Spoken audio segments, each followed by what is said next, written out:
All right, good evening, everyone, and welcome to our last meeting of May. Madam Clerk, would you please read the adequate notice of compliance statement? Adequate notice of this meeting has been provided by the City Clerk's office in preparation of the Council Annual Meeting Notice dated January 3rd, 2019, which was properly distributed and posted per statutory requirements. Please be advised that the fire exits are to my right, your left, and at the back of the room. The city has a listening system to assist the hearing impaired. If anyone needs hearing assistance, please obtain the system at the dais and return it thereafter. Roll call, please. Mr. Bowman? Here. Ms. Fox? Here. Mr. Gould? Here. Ms. Little? Here. Mr. McTiernan? Here. Mr. Vartan? Here. President Naidu? Here. Now for the Pledge of Allegiance. I'll just lead it. I forgot to call anybody. Look it all right. I pledge allegiance to the flag of the United States of America and to the republic for which it stands, one nation, under God, indivisible, with liberty and justice for all.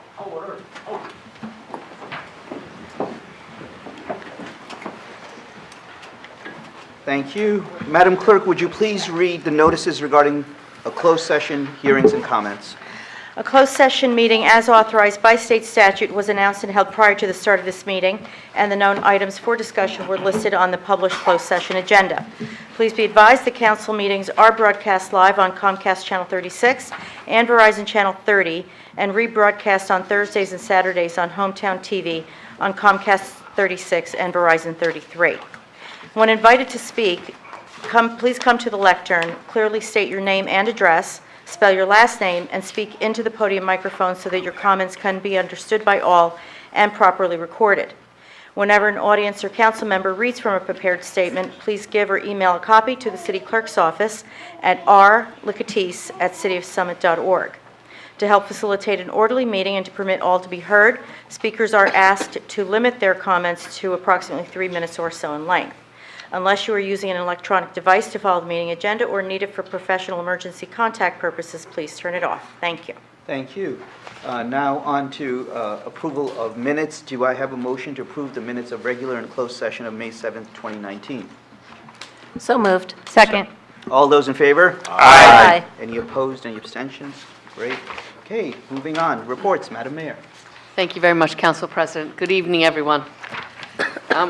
The first thing I would like to talk about is that on May 30th, from 3 p.m. to 7 p.m., the Department of Community Programs will host the grand opening of the new community center at 100 Morris Avenue in Summit, New Jersey, of course. Members of the public are invited to tour the renovated building that has undergone a $6.5 million refurbishment. That's a public-private partnership. About $1.4 million was raised by the community. Upgrades to the 65-year-old building include a 17,000 square foot expansion that doubles its original size, a new gymnasium financed by Investors Bank with a high school regulation-sized basketball court, and a designated building wing for our senior citizens for their activities that was funded by Celgene Corporation. The revamped community center will also continue to serve as the headquarters for the city's Department of Community Programs. The official ribbon cutting that day on May 30th will take place at 4 p.m., and I look forward to seeing everyone there. Summit's annual Memorial Day Parade will be held on Monday, May 27th at 10 a.m. People interested in marching in the parade should gather in the parking lot behind 25 DeForest Avenue by 10 a.m. The parade route runs from 25 DeForest to Summit's Village Green. A ceremony led by members of the Summit American Legion Post will follow. It is a moving and community spirit-filled way to spend Memorial Day, and I hope you will join me for this event. Groups can march in the parade, children line the parade, the students from the high school play from the marching band. It's a really lovely morning. New Jersey Transit and Amtrak. From June 17th to September 6th, Midtown Direct trains traveling to New York Penn Station between 7 a.m. and 9:30 a.m. and from New York Penn Station between 4:30 and 7 p.m. will not make stops at Newark Broad Street. So they'll go straight through. They just won't stop at Newark Broad Street. This is certainly a inconvenience, but it's not going to be that major for most Summit residents who travel directly into New York City. Customers must utilize trains to and from Hoboken or transfer at the East Orange Station. Updates can be found at njtransit.com, and I highly recommend that commuters check the New Jersey Transit site as often as additional schedule changes are pretty likely. The Affordable Housing Lottery is going to be held this coming week. The Housing Authority is accepting applications for its program. Applications must be received by Monday, June 3rd, 2019, and the lottery will be held at 10 a.m. on June 7th. The Housing Authority will conduct a lottery of income-eligible preliminary applicants to establish a waiting list for available housing units. And lastly, we are all volunteers up here, and we have careers, and we have families that we take care of. And I just want to congratulate one of my fellow council members who just recently received a Master in Arts Education, Councilman McTiernan, from the Seton Hall University. Thank you. Councilman McTiernan has been busy running his family business, taking care of his family, and getting this further degree in education. And I had the absolute delightful pleasure of spending time in his classroom with children last Friday. And I can tell you firsthand that he's an engaging teacher, and the students love him. So congratulations to you, Councilman McTiernan. Thank you, Madam Mayor.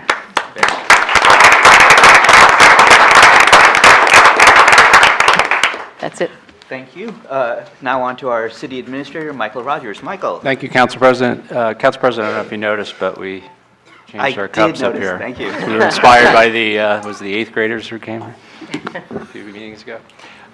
So I'm happy to report that the city closed on the purchase of 7 Cedar Street today, which is the commercial office building located next to the firehouse. So we're happy about that. That's also within the Broad Street West redevelopment area. Important note about City Hall operations, from Memorial Day through Labor Day, summer hours for all city offices are from 8 a.m. to 4:30 p.m. from Monday to Thursday, and from 8 a.m. to 1 p.m. on Friday.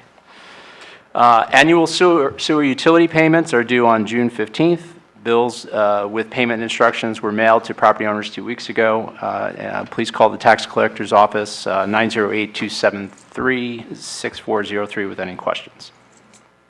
Renewal notices have been sent by mail to all owners of licensed dogs and cats in the city. State law requires the licensing of every dog that has either reached 7 months of age or has a set of permanent teeth. I didn't know that. By local ordinance, cats are licensed at 7 months as well. All renewal applicants must be received by the city's health department no later than the end of business day on Thursday, May 31st. After that date, a late fee of $10 per pet will apply. There is no late fee for first-time registrations. Summit residents with questions about licensing or rabies vaccinations should call the health department at 908-277-6464.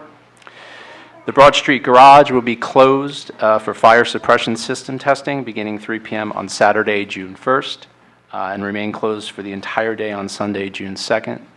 The garage will reopen with regular parking hours on Monday, June 3rd. While the garage is closed, parking will be available in the Broad Street East lot adjacent to the Broad Street Garage. And finally, the Summit Police Department is hosting its 5th annual Summit Community Cares Food and Household Goods Collection. In previous years, the Summit Police Department has donated almost 4,000 pounds of food to Family Promise and the Junior League of Summit to help fight food insecurity issues in Summit. This year, the police department's goal is to collect an additional 1,000 pounds of food. Items can be dropped at any of the Summit Public Schools, the UPS store, Mondo, Summit Area YMCA, the Connections, City Hall, or at the Junior League Thrift Shop. Additional information, including suggested items to donate, is available on the city website. And that's all I have for this evening, Council President. Thank you. Thank you very much, Michael. Oh, you don't have to take the baby out. That's No. fine. Come back in. Come on, come back in. Welcome. Don't worry about it. It's all right. We like babies. Yeah. Yeah, we like babies. We don't take ourselves that seriously. I'm a newly minted grandmother, so bring the baby in. Absolutely. So for my council president's report, just 2 things. One is the mayor referred to the fact of the Memorial Day Parade, and I think we previously referred to the fact of the Hometown Heroes banners. If you didn't have a chance, you should go around downtown Summit. There are 183 banners that are placed at different poles, mostly on DeForest, some on Springfield Avenue, that you will see of different people who have lived in this community and who were veterans of either, I think it almost goes back to the Revolutionary War, but definitely World War I, World War II, the Korean War, Vietnam, and the Iraq conflict and Afghan conflicts. So it's a great way of seeing the service that people have done in this community, and so I encourage you to go around and see it. The second is to say goodbye and thanks to Joe Steiner, who is, this is his last time that he is doing the council. You don't see Joe, he's hiding back there. There he is, proving that he is hearing what we're saying. But this is his last time, so thanks, Joe, for all of your efforts.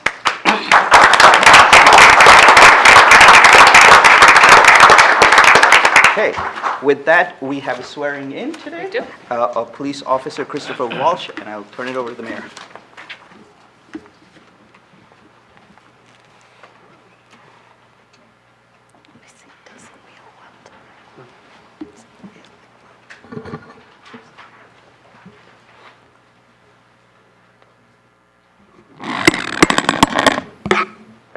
So I'm going to tell you a little bit about Officer Walsh first, and then we'll swear him in. Officer Christopher Walsh grew up in Lawrence Harbor, New Jersey. He graduated from Old Bridge High School in 2008 and went on to continue his education both at Kean University, graduating in 2014 with a bachelor's degree in criminal justice, and later graduating from Cochise College in 2017 on the Dean's List with an associate's degree in intelligence operations studies. Officer Walsh was employed by TGI Fridays throughout his years in college and the military, working his way from host to manager in a few short years. Officer Walsh served in the U.S. Army Reserve, New Jersey Army National Guard, and the Maryland Army National Guard from 2010 to 2018. Officer Walsh completed his basic training at Fort Leonard Wood, Missouri. He served in the Military Police Corps and attained the rank of Specialist E4. Officer Walsh was deployed from November 2016 through July 2017 with the 29th Infantry Division to Kuwait and Jordan. Prior to his deployment, Officer Walsh completed the DoD Protective Services School at Fort Leonard Wood. While he was stationed in Kuwait and Jordan, Officer Walsh served on the Commanding and Deputy Commanding General Protective Security Detail and was the lead driver for his assignment. Officer Walsh received numerous awards and commendations while he served with the U.S. Army Reserve, New Jersey Army National Guard, and Maryland National Guard. He was awarded the Army Achievement Medal, Army Reserve Component Achievement Medal, National Service Defense Medal, Global War on Terrorism Expeditionary Medal, Global War on Terrorism Service Medal, Army Service Ribbon, and the Armed Forces Reserve Medal with M device. Upon his discharge from the military, Officer Walsh was accepted into the Atlantic County Police Training Center Alternate Route Program. He graduated from the Atlantic County Police Training Center in September 2018, Class 20. When Officer Walsh is not working, do you sleep? He enjoys spending time with his wife and family, playing sports, and being an active member with the Knights of Columbus.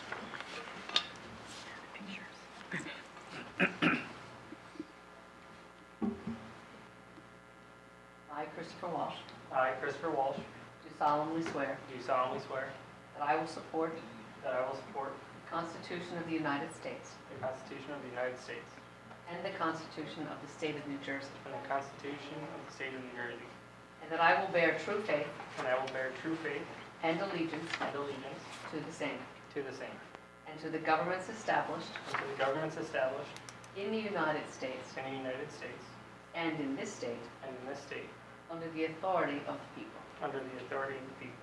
I do solemnly swear I do solemnly swear that I will faithfully, that I will faithfully, impartially, impartially, and justly and justly perform all the duties perform all the duties of the position of police officer of the position of police officer according to the best of my ability. according to the best of my ability. So help me God. So help me God.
If folks want to leave, we'll give them a break to leave right now for a minute or so. Do I have to come back myself? You do. Everybody else. Why don't we do the, hold on a second, Chief. The mayor suggested we do the proclamation and then we can have a break, okay? Yeah. So, Madam Mayor, proclamation for National Gun Violence Awareness Day.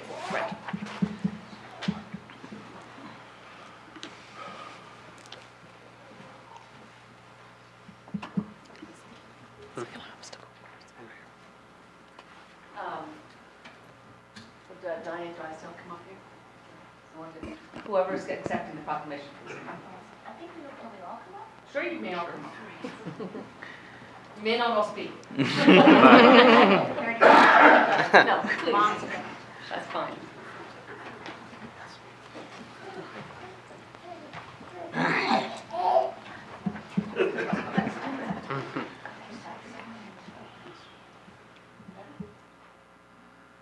Whereas gun violence is a very serious problem in the United States, and whereas protecting public safety in the communities they serve is Mayor's highest responsibility, and whereas support for the Second Amendment rights of law-abiding citizens goes hand in hand with keeping guns away from people with dangerous histories, and whereas mayors and law enforcement officers know their communities best and are most familiar with local criminal activity and how to address it, and are best positioned to understand how to keep their citizens safe. And whereas in January 2013, Hadia Pendleton, a teenager, was tragically shot and killed and should now be celebrating her 22nd birthday.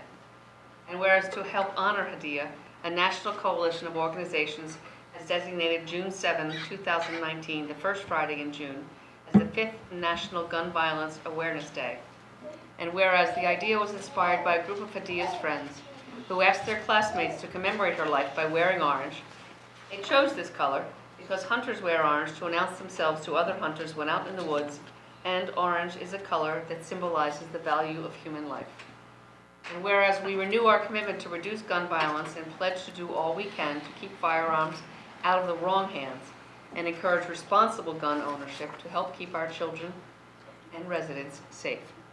Now therefore, I, Nora Radis, Mayor of the City of Summit, do hereby proclaim Friday, June 7th as National Gun Violence Awareness Day in the City of Summit, and ask all citizens to join in the national effort by wearing orange on June 7th to raise awareness about the tragic effects of gun violence and to honor the lives of gun violence victims and survivors.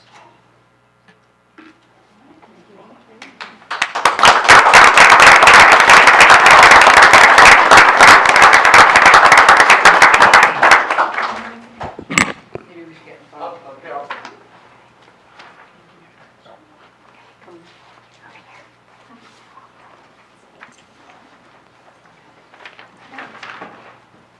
I'd prefer to put this in front of you. I don't want to-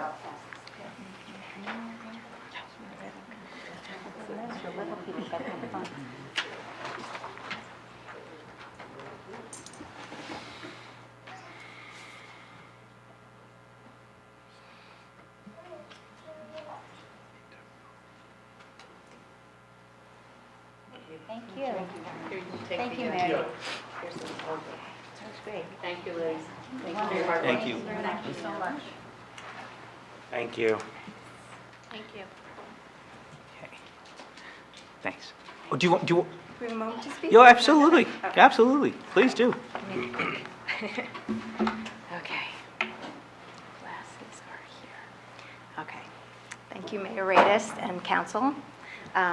First, I'd like to extend an invitation to our first Union County Wear Orange Peace March and Gathering Together of Communities on June 8th at 9 a.m. at Nomahegan Park in Cranford to honor victims and survivors of gun violence. There have been 121 mass shootings in the U.S. so far in 2019. And sadly, we tend to only remember the most recent, Highland Ranch School in Colorado and the synagogue in Poway, San Diego. We have forgotten the shooting at an Aurora, Illinois warehouse that left 6 dead and 6 injured, and the much less publicized shooting of 5 people in a South Baltimore neighborhood, which included children ages 1 and 2 years old.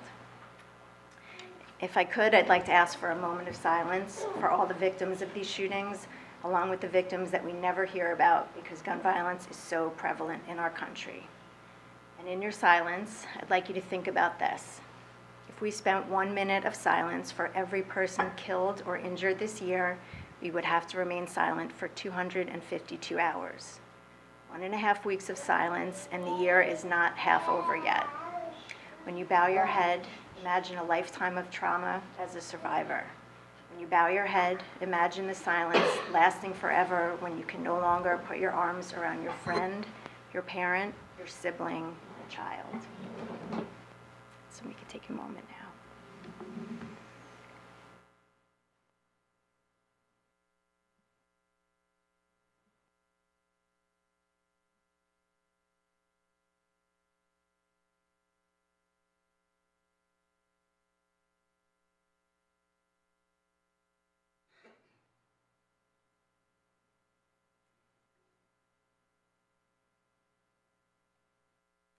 Also honor victims by using our voices as loudly as we possibly can, the best ways that we can. And that is why we are here tonight. That is why all over the country we are standing in council chambers, turning landmarks orange, and organizing community events. We need entire communities to join with their neighbors and come together and say no more. We can end gun violence, but it is going to take you to stand up and show up and speak up. So please join me in wearing orange this June 7th, a color so loud it can't be ignored. Thank you. Thank you very much, and thank you for what you guys are doing. Thank you.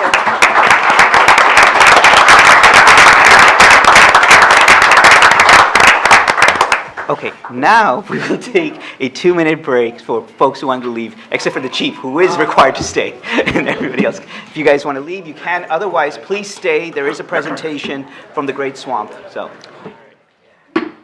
okay, we're back in session, and tonight we have a presentation from the Director of Water Quality and Programs, Sandra Levine, from the Great Swamp Watershed Association. For those of you who don't know, Great Swamp is our neighbor, and we share the watershed with the Great Swamp, the Passaic River, and so it is very important for us to understand the ecology that surrounds us. And so I turn it over with that with Sandra. Thank you very much for having me, and with your permission and the fact that I've been told multiple times by my husband and lots of school children that I'm loud enough to be heard in a large room, I'm going to stand off to the side so I can kind of address everyone. That's fine? Sure. Okay. No, you Oh, can't. no, you can't because then you won't be You seen have on television. You have a television audience. Then the television will only focus on me. That will be bad. Okay. So thank you very much for having me. Again, my name is Sandra Levine. I'm from Great Swamp Watershed Association, and my job is Director of Water Quality Programs. Great Swamp Watershed Association came into being back in the 50s and 60s under the name of the 10 Towns Association, and they came together to protect the Great Swamp watershed property when the Port Authority wanted to turn it into an airport. From those beginnings, from the community coming together in those beginnings, our association has been monitoring and protecting the waters of the Great Swamp watershed for many years. It's my job to go out. We collect all sorts of different water quality data. We do chemistry sampling throughout the watershed 4 times a year, macroinvertebrate sampling, bacteria sampling, all in the surface waters and streams of the area. In 2016, our board of directors decided that we are continuing to preserve the headwaters of the Passaic River and the area that is very pristine and well cared for, but there's not a whole lot of monitoring going on along the rest of the Passaic River. About 2 million people depend on the Passaic River for their drinking water. So it's a big resource that needs more protection. So we have expanded our reach. We have begun sampling downstream. Our sampling sites now include sites all the way down through Summit and Livingston along the Passaic River. And we want to work with the communities downstream to get them involved, to get them engaged with what's going on in their water and their watershed. We help to organize cleanups. We work with communities when we find issues. In the past, we've had meetings to bring the DPWs together to talk about road salt, which is actually the #1 issue in our watershed, and getting into the streams in the runoff and how we can work to minimize that. We've worked with communities when we found other issues to help find leaks in sewage pipes and correct them, leaks in town pools, which are also can affect the water quality, and protect those as well. So we want to hopefully be more engaged in the Summit area. I've given a couple of talks on our 2018 report card, which I brought a couple of copies that I will leave on the back table there if anybody wants to grab one on their way out. To encourage, again, people to be involved. We use a team of volunteers, which right now is at about 45, to help us do all this water quality monitoring and data collection. We report to the state, so we can help keep the DEP involved in what's going on as well. And we would love to be more involved in the Summit area. Like I said, I've given a few talks, as well as a few training sessions over at the library. They have been very welcoming, as has the community, and we would like to continue that engagement, and we look forward to working with you. Thank you, Sandra. Does anybody have any questions? Yeah. Do folks have questions? Oh, wow, okay. I will go right down the row. Beth, Matt, Mike. What have you found in the Summit area since you've begun testing? It's the water quality, do you have what we're suggestions for finding- us? What are you finding? Right. So what we're finding so far, as far as scientific data collection, we're kind of careful. We only have 2 years worth of data behind us for this area. Also, we use some of the USGS data as what they've collected. What we're finding is that there's some nutrient loading issues, things like phosphorus and nitrates. We have an idea that that may be being impacted by the wastewater treatment plants that release effluent into the stream. They're not, any of them, exceeding their allowances, but combined total, we're not getting enough dilution in the stream from rain sources to level those numbers out. So we are just beginning to really get an idea and wrap our head around that data, but that's going to be something that we'll want to talk about. One of the things that we can suggest to everybody as far as the road salt, which is also an issue down here as well, is build up better buffer zones. Things like rain gardens, buffer zones, planting trees and native shrubs along the corridors of the stream really make a difference when you're slowing that runoff down. Actually, Marion Glenn is over at the library right now giving a great talk on wastewater management. So she's been a great partner in this. Great, thank you. Yep. Matt. How many members are there in the association, That's roughly? That's not a number that I even have any clue about. Oh. I'm so sorry. I do the scientific data. Christina and Val are our 2 member associates, and they really keep track of that. Okay. I don't even want to give you a ballpark because I'm not sure, and I don't want to be horrific. No problem, but it's a large organization. We're a good-sized organization. We are member-based. We get most of our funding from our members, as well as from some corporate sponsorships. Okay. And regarding the road salt issue, Yes. He's looking at our head of public community services, that's why. Hi. are there alternatives to traditional road salt that you would recommend? There are alternatives, and this is the talk that we have maybe every few years or so. The way that the alternatives are going to need to work, it's going to have to come up through the communities. People at the household level are going to need to start to buy more of the environmentally friendly de-icers. Most of them say pet-friendly, things like that, that don't contain the salts in them, because right now, the cost of procuring the quantities that you need of those products is prohibitive. So the more that they can produce, the more that the community purchases them, the production goes up, the cost of production goes down, and that's when the towns will start to be able to invest in that kind of on a town-wide. Right now, the best alternative, the best strategies that we have are brining before the storms really begins to cut down on that road salt quantity, and that's really the best kind of strategy at this point, unless you want to spend thousands of dollars more per pound for getting your roads de-iced. Thank you. You're welcome. Mike? Yeah, Beth asked my question, but as a follow-up. No, that was, I'm glad. Just for people who want to get involved, can you just tell what's the best way to get involved with Certainly. either So- joining your organization or cleanups or things like that? We have lots of great opportunities to get involved, either just with the organization. I did bring some calendars. We have a music festival where you could learn more about what we do. We have stream assessment trainings. The last one I actually held at Florham Park Library. It was just a few months ago. And that's where people come to learn how to read a stream, to see what's going on with it. We hold those trainings twice a year, but if you'd like to get involved as a volunteer, I am always happy to go out and do individual training in the streams at any point in time. We do cleanups. We're working with the communities. We're actually already in contact through Marion Glenn, looking into ways to we have a well testing and a water tap testing program, which brings to the community, we call it Test the Tap. And we encourage people to take back the tap to reduce microplastics in the water. Plastics, single-use plastic bottles, bags, all of that has a real impact on our water. We've been doing some sampling on that as well starting last year.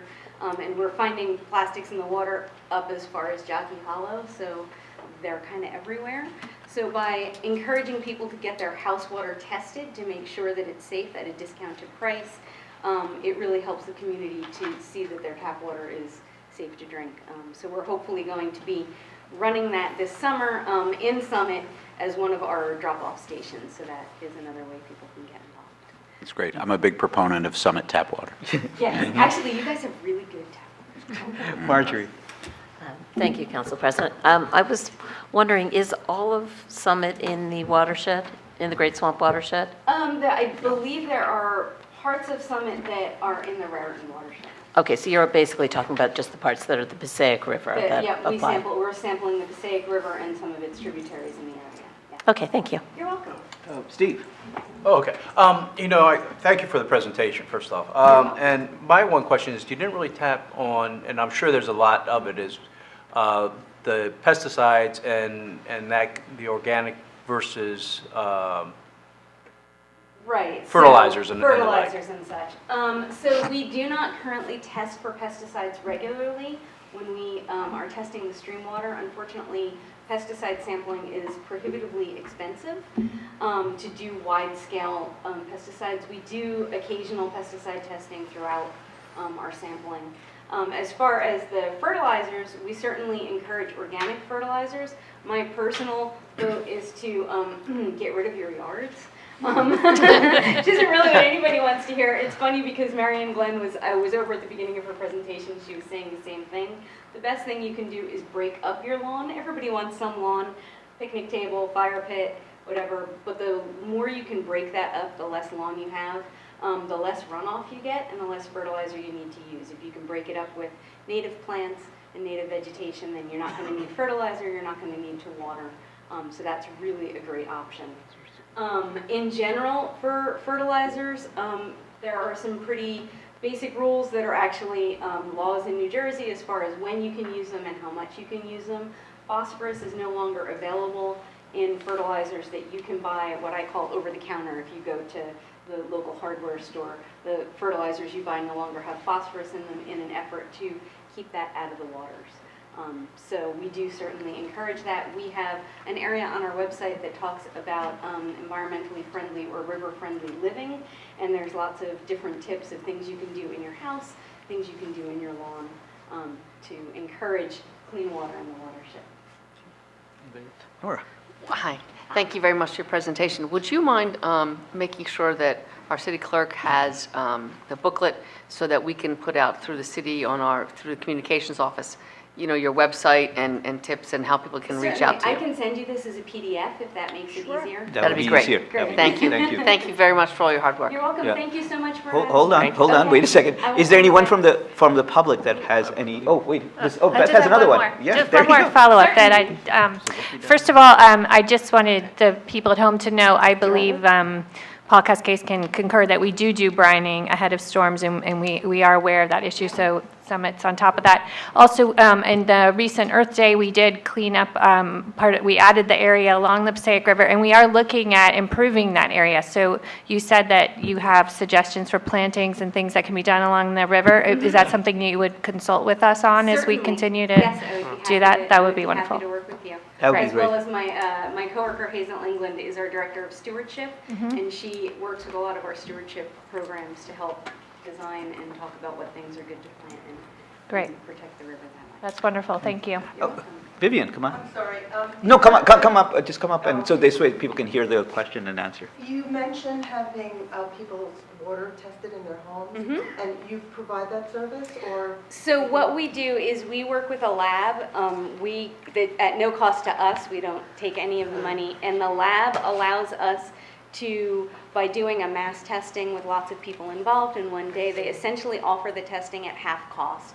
And the only requirement that they have is that you're not using it for any legal purposes, so you can't use it for a house sale or anything like that. Okay, so I think many people might be interested in that. I Yes. know I would be. Thank you. Yeah, we it's- haven't picked a date, but we're looking the end of June, so I will keep everyone updated. We have, I think there's a program about energy efficiency, right? So it's like the similar type of thing where they go, they evaluate your house, and so in this case, it's your water that they It's your water evaluate, testing, right? yeah. The one question I have, and this is piggybacking off Beth's question about plantings, because later on we're going to be talking about our tree management plan. When you're talking about plantings, are you talking only along the Passaic River, or are you talking throughout the town? So specifically along the Passaic River will help slow the runoff, but planting throughout the town, rain gardens, any sort of breaking up of those lawns, planting trees, that helps to have the water infiltrate through the soil more, and the roots of the plants uptake some of the nutrients out of the water as it filters through, allowing it to get into the streams and be cleaner as it enters the streams. So really plantings throughout the town, the greener we can make it, the better it is for the water. Great. Okay. Is there anybody else with questions? With that, thank you, Sandra. Appreciate you Thank you coming so in, much for and we having look me. forward with working with you guys, okay? Great. Thank you very much. Okay. Thank you. All right. Now we are at the moment in our council meeting for public comments. Is there's anyone in the public that wishes to make a comment for something that is not on the agenda, please come forward now. Going once, going twice. So, all right, moving on. Ordinances for introduction. We have one ordinance for introduction. It's capital projects. Madam Clerk, would you please read ordinance 6496? An ordinance to vacate a sewer easement on Nob Hill Drive, Block 3002, lots 5, 11, 12, 13, and 14 in the city of Summit, County of Union, New Jersey, and to release all public rights and interests therein resulting from any dedication thereof. Councilwoman Fox. Thank you, Council President. This ordinance vacates an unused sewer easement on Nob Hill Drive on Block 3002, lots 5, 11, 12, 13, and 14. This easement was created in the 1950s as part of a subdivision, but was never used for a sanitary sewer line. And this has been confirmed by the city engineers and Public Works. So we are no longer in need of this easement. I move this ordinance for introduction. I second. Okay, roll call, please. Mr. Bowman? Aye. Ms. Fox? Aye. Mr. Gould? Aye. Ms. Little? Aye. Mr. McTiernan? Aye. Mr. Vartan? Aye. President Naidoo? Aye. Okay, moving on. Now we're moving on to resolutions. We actually have two from Law and Labor because we've reassigned one more to Law and Labor. So Councilman Bowman with Law and Labor number 1. Thank you, Council President. Resolution number 1, ID number 6437, is to appoint our tax assessor.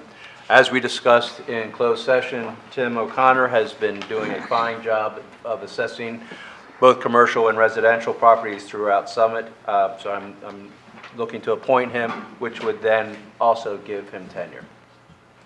I I second. move that resolution. Okay. Any comments from members of council? Any comments from members of the public? Any further discussion? All those in favor? Aye. Okay, moving on now to law and labor number 2, which has been reassigned. Which was number 2, 6415, is to declare a vacancy in the Department of Community Services due to the retirement of an individual in the Garbage and Trash Division. I move we declare a vacancy. And I second. Any comments from members of council? Any comments from members of the public? Any further discussion? All those in favor? Aye. Okay, moving on, finance. We have 2 from finance. Councilwoman Little. Thank you, Council President. The first finance resolution is to authorize the schedule of the school levy payments. If you recall, on the April 23rd meeting, the council concurred in the Board of School Estimates certification of the required funds. This is simply to establish the schedule for when those funds would be distributed. So I ask that we approve this resolution. Second. Okay, any comments from members of council? Any comments from members of the public? Any further discussion? All those in favor? Aye. Okay, moving on to finance number 2. Thank you, Council President. This resolution is to request permission for a dedication by rider for revenues for Hometown Heroes. And essentially, it's to establish a fund where the city could collect the individual payments that have been collected by the Summit Area Public Foundation on behalf of the Hometown Heroes program and set up a dedicated trust within the city so that we can take care of those and distribute those funds. And I ask that we approve this resolution. I second. Okay, just so folks are clear who are donating, they would still donate to the Summit Area Public Foundation, which has a specific line item for Hometown Heroes, and then that money would be transferred into a city trust fund account. Is that correct? That is correct. Councilwoman Fox. Thank you, Council President. I'd also like to note that that this program, the Hometown Heroes program, is entirely funded by donations from the public. So there isn't any city funds. There is city time that's to install the banners and things like that, but the funding is entirely done through the public, and SAPF collects those donations. So That is correct as well. Thank you. Any comments or questions from members of the public? Any further discussion?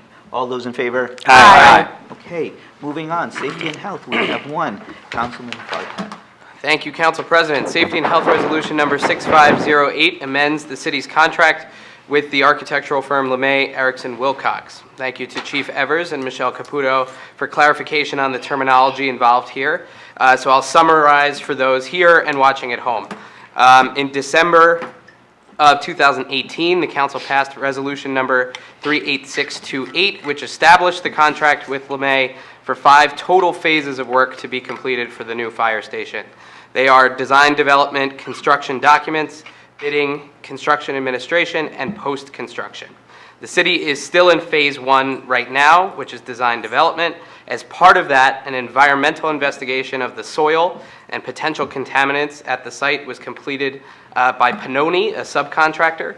They called this a phase 1 investigation, but the terminology is somewhat arbitrary. It's really a sub-phase 1 investigation. This amendment tonight provides $33,790 for a further investigation of that soil and potential wells that may or may not be in use at that site. With the hope that I have made it clearer for what these funds will actually be used for, I move the council adopt this resolution. Second. Okay, thank you. Yes, you had made it clear. Good. It was mostly for me. Yes, no. I think for people who are listening who it's unfortunate, but the way environmental practice you refer to phase 1s and phase 2s, which are 2 different types of environmental assessment. The phase 1 environmental assessment is a person goes around, looks at the site, talks to a couple of people, gets a sense of, and looks at historical documents and so forth. It's all visual, it's top level. A phase 2 is doing a subsurface investigation, and this is what this is for. So usually when you do a phase 1, you figure out, is there historically a reason why phase 2 is necessary because of some things that may have happened or are currently happening, and so therefore you do a phase 2 to go and further investigate. Just because this is using design for phase 1, there is a term of art associated with an environmental practice for it. So hopefully that didn't make it more muddier to try to make it clear. I think we're good. Okay, very good. Okay, any comments or I move the questions? resolution. Oh, yes, I think we had that second. Okay. Any comments or questions from members of council? Matt? Thank you, Council President. Is this, so this is gonna be physical testing that's underneath the parking lot? Yes, boring into the parking lot. And how deep will that go down, the testing, roughly? Anyone know? Yeah, we currently, Council President. Yes. We currently did some sampling back in December. They went down about 25, 50 feet.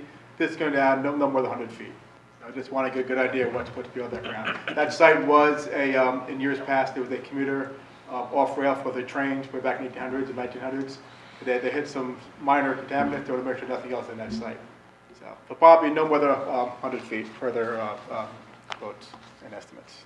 Thank you. And would it matter if there was contaminants 100 feet down? I don't know. That's really the groundwater, wherever the well waters are, to make sure they get down deep enough so not hitting any kind of water. The water can spread contaminants, so they want to make sure everything is, good down below. So, as far as where they contaminate, I can check on that. I'm not an expert on the It's just groundwater because running. from what I've been learning from the LSRP people, site remediation specialists that we've spoken to, the best way to deal with contaminants underground is to put a building on top of it. There you go. Firehouse works. So That's what the chief wants to do, clearly. I know. So I'm just. He's all in. But it's really more just to protect the interest, make sure nothing does come up when we do our construction, make sure that it's completely, all the unknowns are known. So we go into construction, there's no setbacks, there's no delays. Right. So, So we don't want to have any unknown unknowns. exactly. But I mean, Councilman Gould raises an interesting question, right? Because what it's not like as if you're putting a residential building on the site. So there are things, sometimes you have a concern that if you have contaminants, for example, you have vapors going. And so depending upon, and that could still be an issue, right? So if you have contaminants that volatilize in the soil, and then you have vapor issues, but that can be still dealt with, just so people are clear.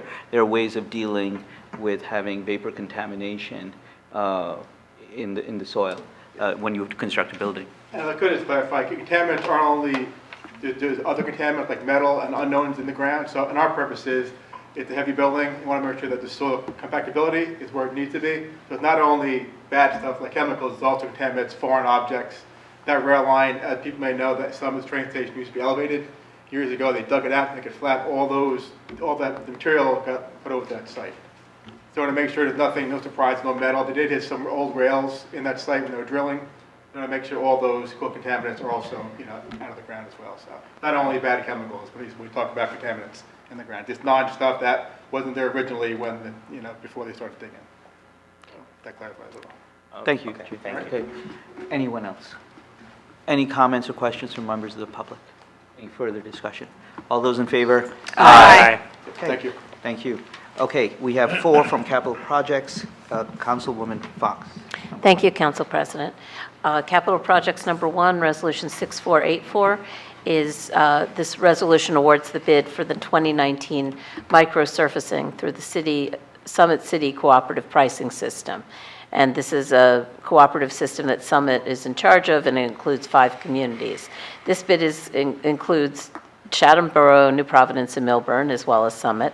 And we had one bidder, which was Asphalt Paving Systems, and they came in at $2.79 per square yard. We have used them for many years, and they're a little bit higher this year, perhaps because of the cost of petroleum. Summit's project will resurface 44,682 square yards of roadway surface for a total price of $124,662.78. So this year we're doing 14 streets, and it includes Baltus Roll Place, Hughes Place, Malvern Drive, Denman Place, Valemont Way, Stiles Road, Glen Avenue, Ascot Way, Pearl Street, Sweetbriar Road, Stacy Court, Blackburn Road, and Hobart Avenue. This will be funded out of the 2019 capital budget. And microsurfacing is a great way to preserve road surfaces so we can delay more costly replacement.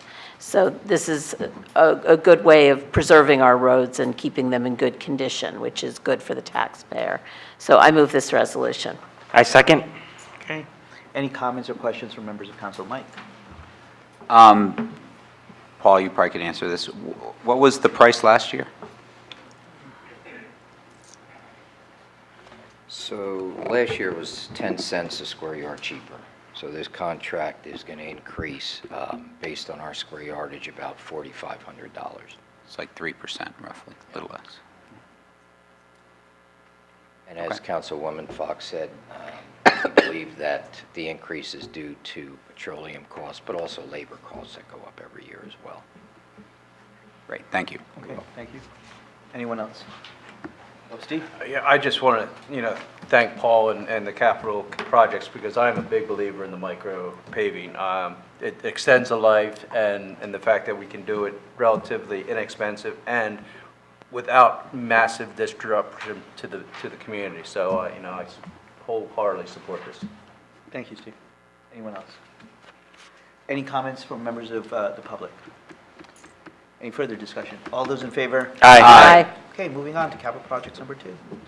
Okay, this resolution authorizes a 5-year lease extension for the monopole, which is the cellular tower that's on the city's property at the pump station at 3 Constantine Place. And this is a Verizon, a lease with Verizon. It was, the agreement was originally executed in 2014 for 5 years with for an option to extend for 4 additional 5-year terms. So this would be our second term. And the terms of the lease call for a 3% increase in the lease payments each year. And the agreement also allows for other cell phone providers to co-locate on this pole. Summit currently has agreements with AT&T and T-Mobile as co-locators, and they also pay Summit in addition for the lease. I move this resolution. I second this resolution. Okay. Any comments or questions from members of council? Steve? We have, how many slots are on there? Could they rent out There's one more available. one more? Okay. That's nice revenue. We're almost full up. We need more of those now. Mike?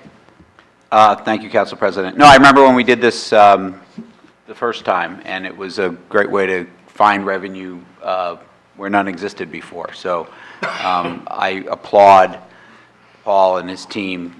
When we did this 5 years ago, people were like, what are you talking about renting a pole?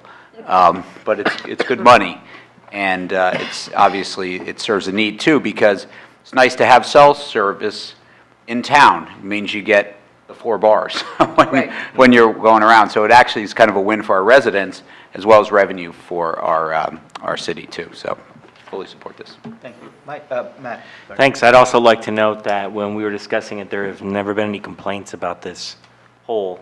So the placement of it is perfect. Anyone else? Any comments or questions from members of the public? Any further discussion? All those in favor? Aye. Okay, moving on to capital projects number 3. Thank you, Council President. This resolution authorizes the execution of agreements for an easement for a public art wall mural at 360 Springfield Avenue, overlooking Lyric Park. The city will enter into a public art easement agreement with the owner of the building for a term of 5 years. The city will also enter into an agreement with the artist for the creation of an installation of this mural, which is called The Watcher. It's approximately 25 feet high and 35 feet wide, and it's on the back of the Regal Bank building overlooking Lyric Park. I think it's going to be a great addition to Lyric Park. The pictures look really amazing. So I look forward to seeing it, and I enthusiastically move this resolution. I second. I see Vivian Furman's here, who's co-chair of the Public Arts Committee. Vivian, do you want to come up and just tell a little bit about the artist and the artwork?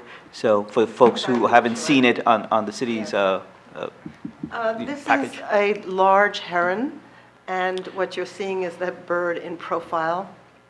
Paul, the artist is Paul Santalari, and he wanted to, since we're on a summit, that reminded him of birds and flight, but he wanted a very powerful, elegant bird. And of course, the eagle comes to mind, but he wanted something slightly different, and he just loves the profile of herons and their wingspan, so that's what we have on this wall. And everyone is looking forward to having it. He's painting it on something called Polytab, which is like Tyvek, and it actually extends the life of the building by approximately 10 years because it stops water from permeating the building. Oh, wow.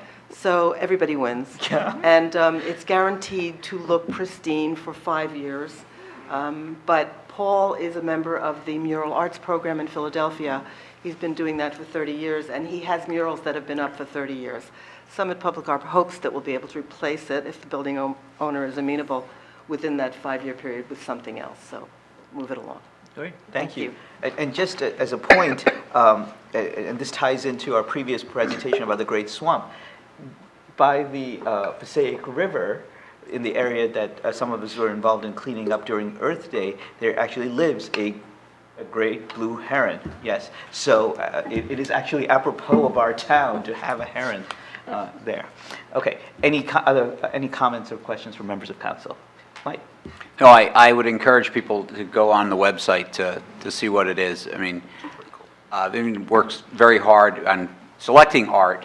It's a tough job because you have a lot of competing interests in what should be accepted or what not. But I really applaud her and her team. They do a fantastic job bringing really thought-provoking and neat art to our community. This one, I know they're kicking around words around your branding and things, but one of those words I think is it fantastical? Is that one of them? This exhibit or installment, I think, certainly fits that description. It's pretty fantastical. I think it's going to be pretty neat.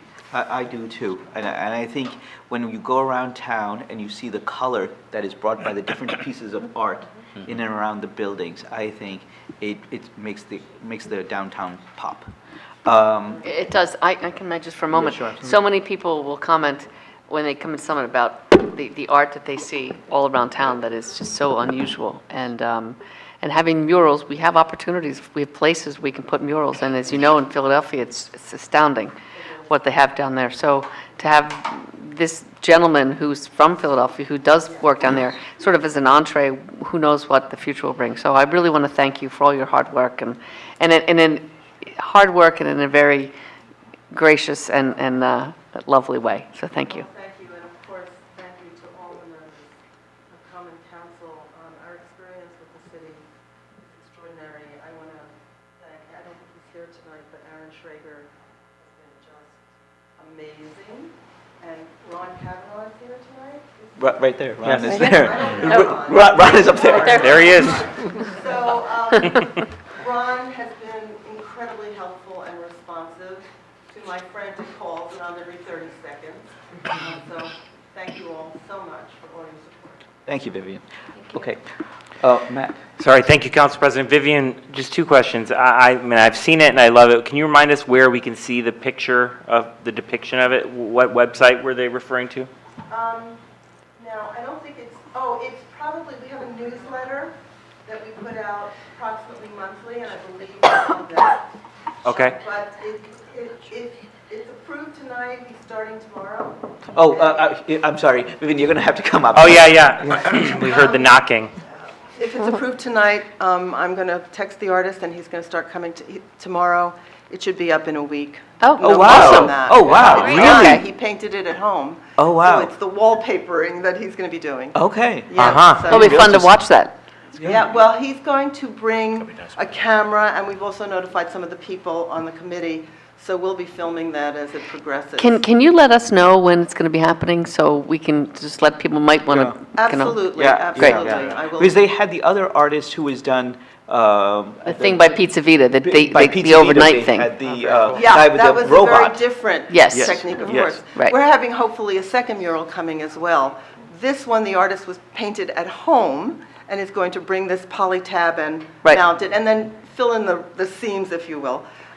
But the second artist is an artist named Hellbent, who's very well renowned in the city, and he actually physically paints these patterns on the wall. So it's a very different technique. And we should give preview to, I think many folks here actually do know, but the idea for Hellbent is to paint a mural. He's on part of the garage that is behind Mondo and on all those buildings on Springfield It's Avenue. gonna be the at the entrance entrance wall. of it. And again, we have office buildings there, and now there's so many people that are in the downtown with all the restaurants that we have, and some more opening. I think it will again make the city pop. Well, ironically, his paintings, Hellbent's paintings, are also in the, I'm having a moment here, the new building that is directly adjacent. They have their own parking lot inside. It used to be Bank of America. No. It's right next to the parking The garage. bagel shed, the old bagel. Yeah, What bagel. is it, right. whatever, Yes. Springfield Avenue. So anyway, they have a phenomenal art budget, and Hellbent's artwork is in that building. Wow, how interesting. What are the chances? Okay, anybody else have any questions? Thank Before you. Vivian come back up again? No. All right, all those in favor? Aye. Okay.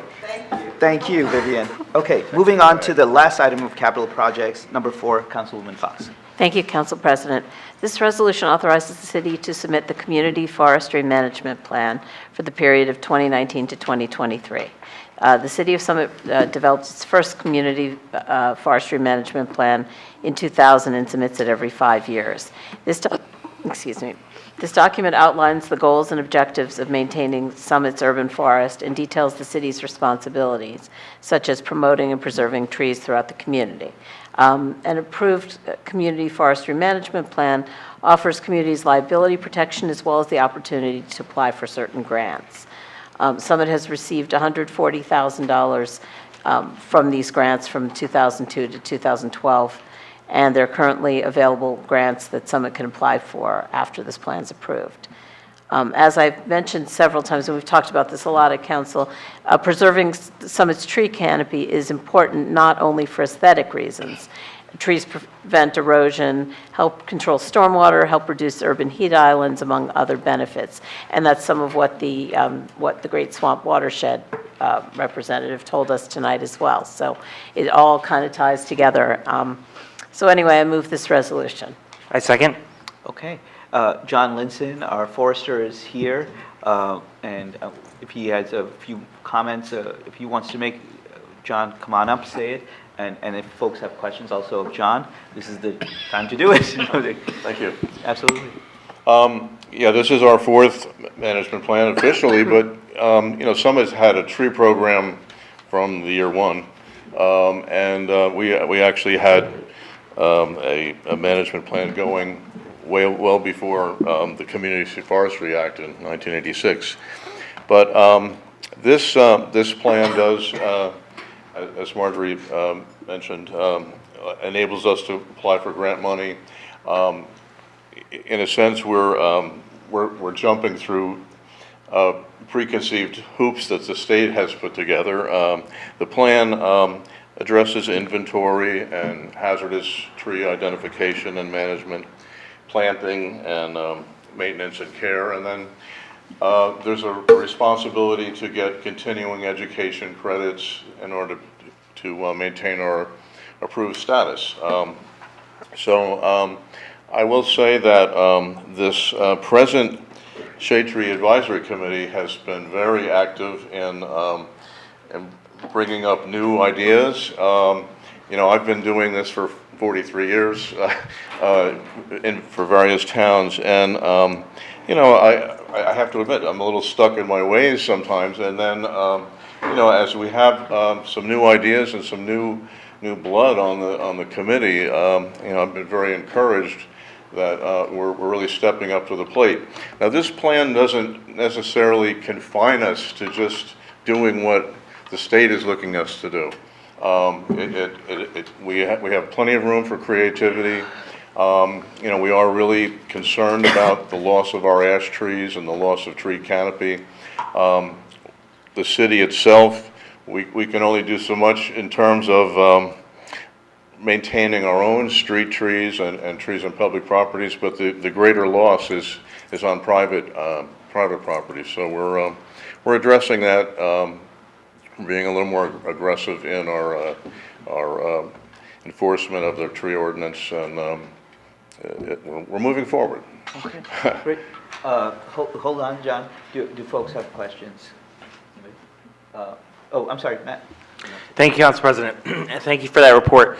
A lot of our residents we've been hearing are afraid of putting new trees in because of, the various storms we've had and the damage that they can cause. And so how can we put together a good message for them to show them that the benefits far outweigh the risks? Well, one of the things that not everybody, it's not always a priority in their home property management, but all trees need some kind of maintenance.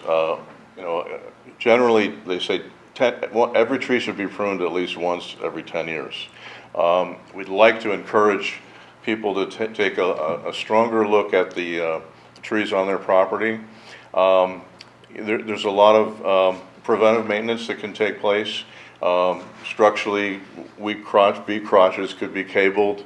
Trees that are extremely close to a house or showing decline, it could be a root-borne issue, which could make them subject to uprooting in a storm condition.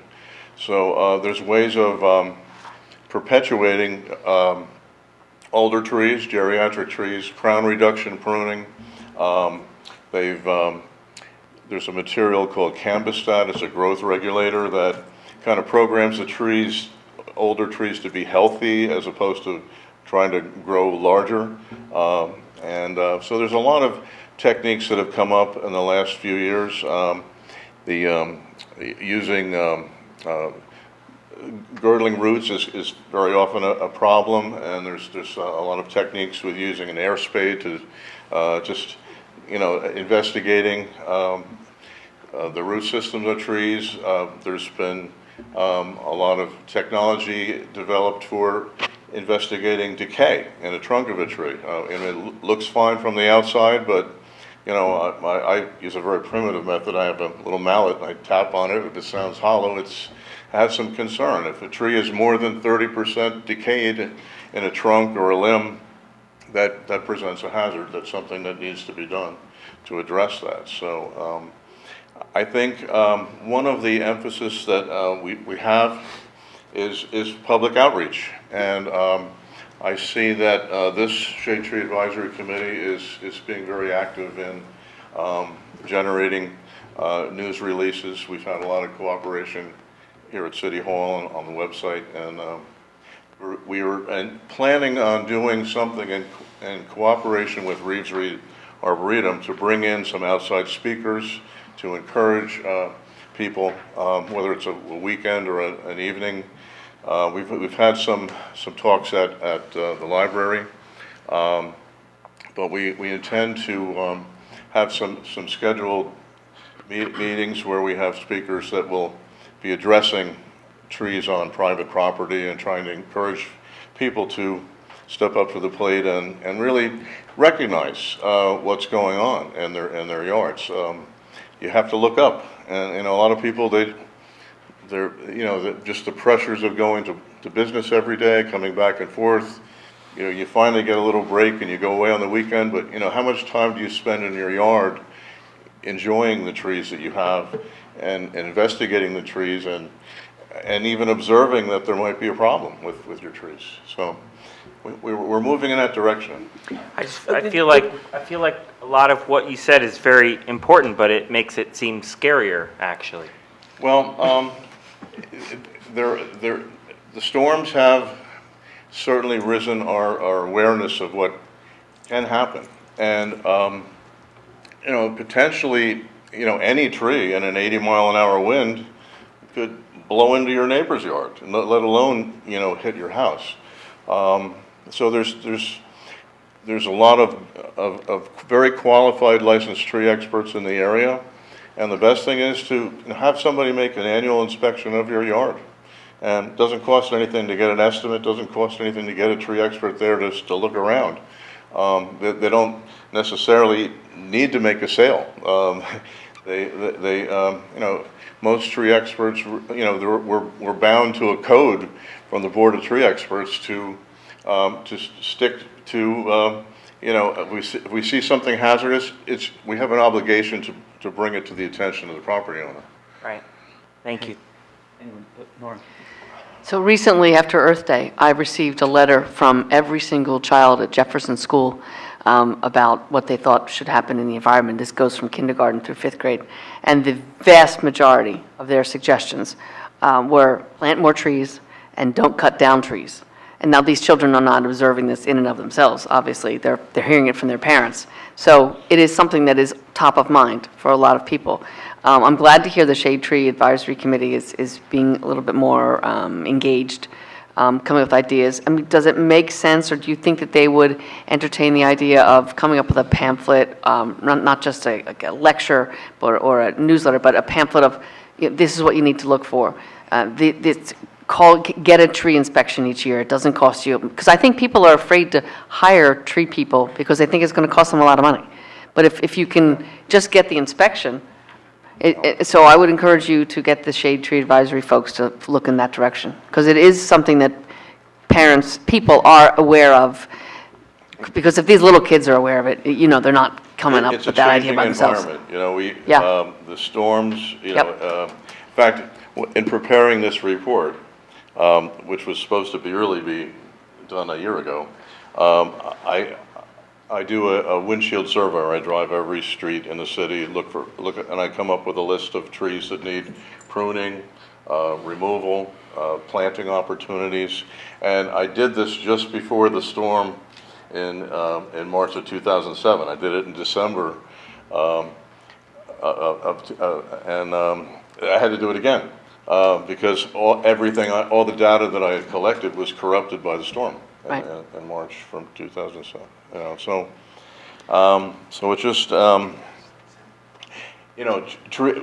everybody loved thundercloud plums. We planted a lot of them around town.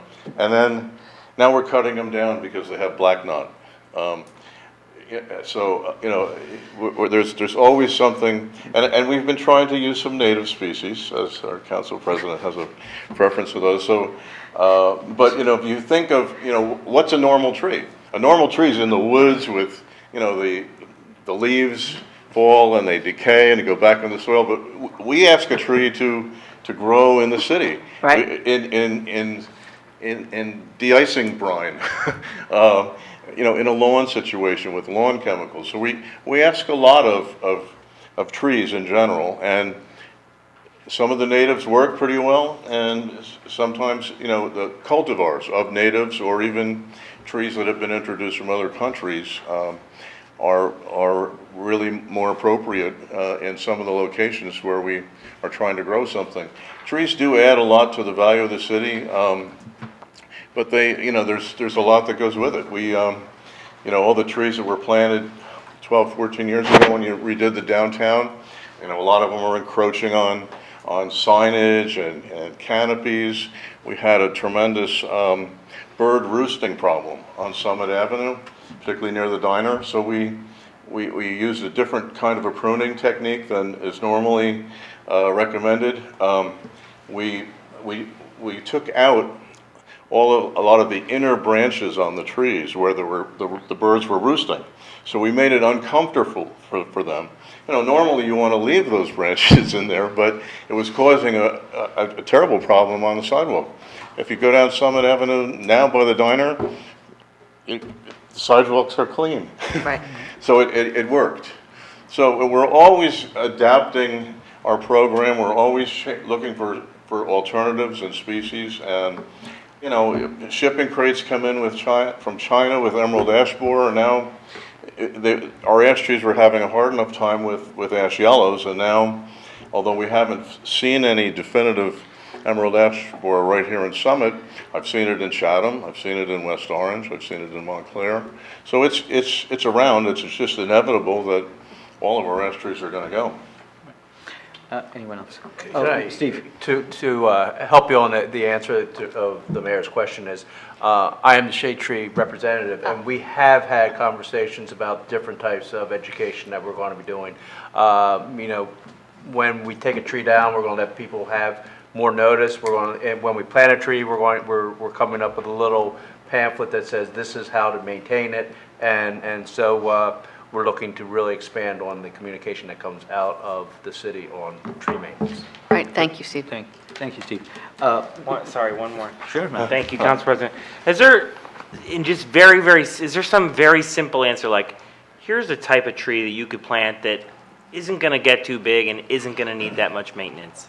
Well, looking back on my 4 decades of doing this, we've always had, this is the best tree to plant. At one time it was, well, put it this way,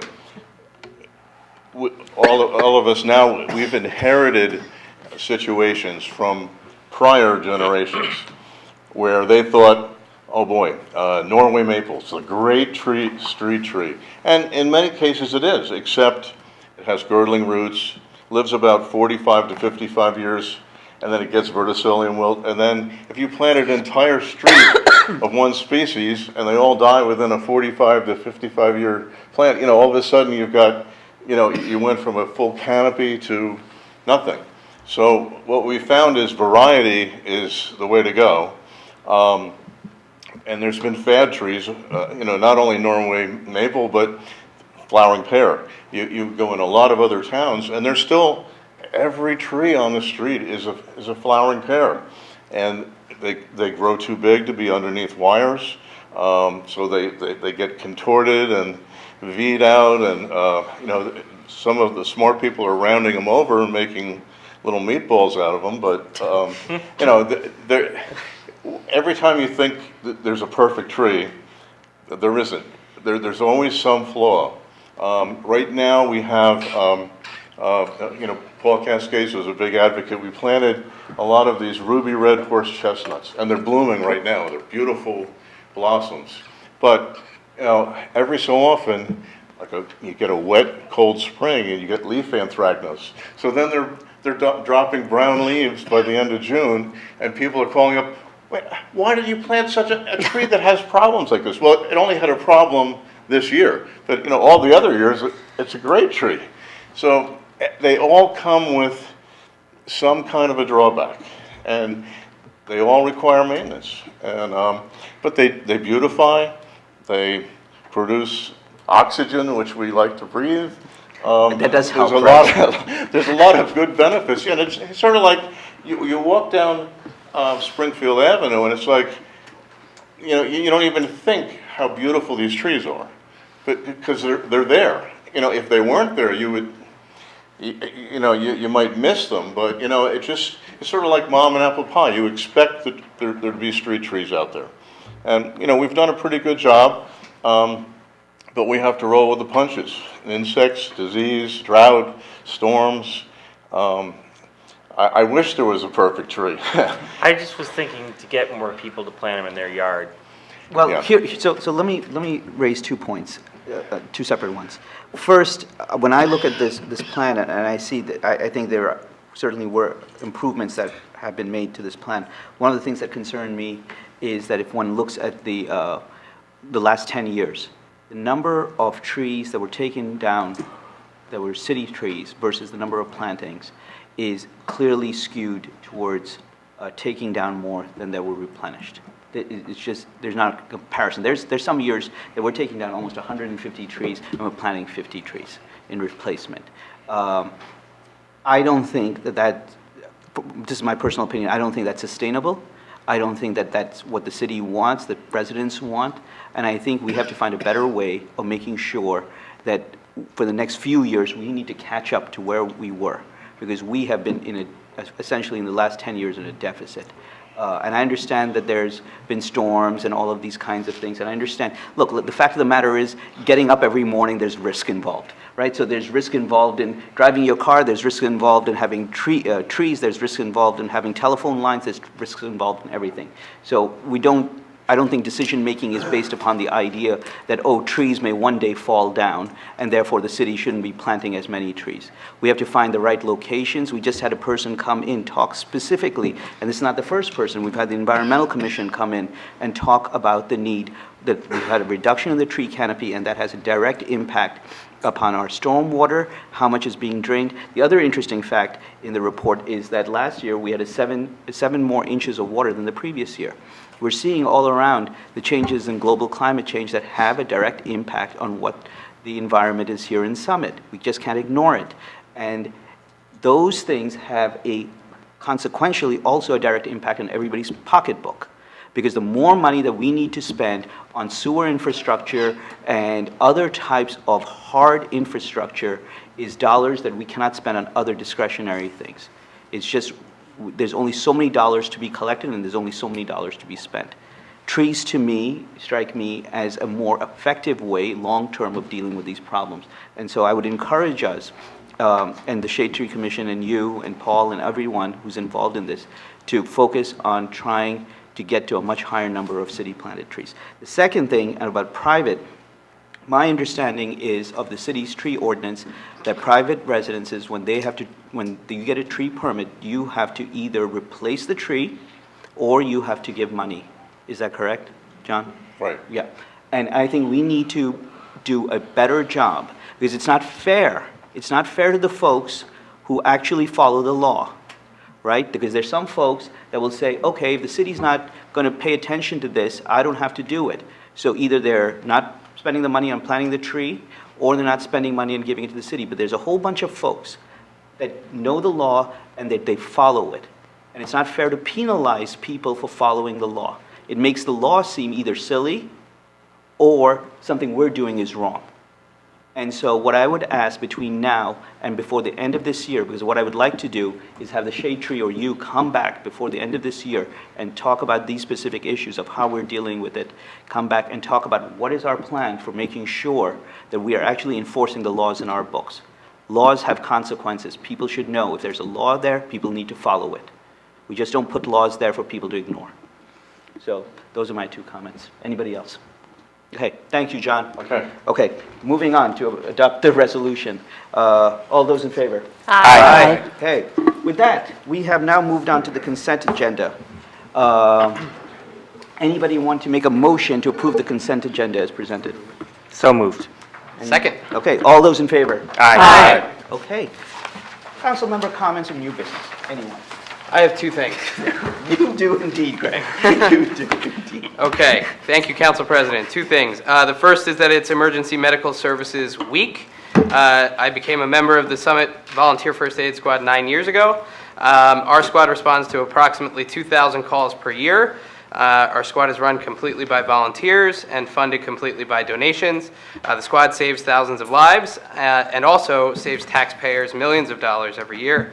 And I would urge you to visit summitEMS.org and support the squad with your time, your money, or both. Second is along similar lines.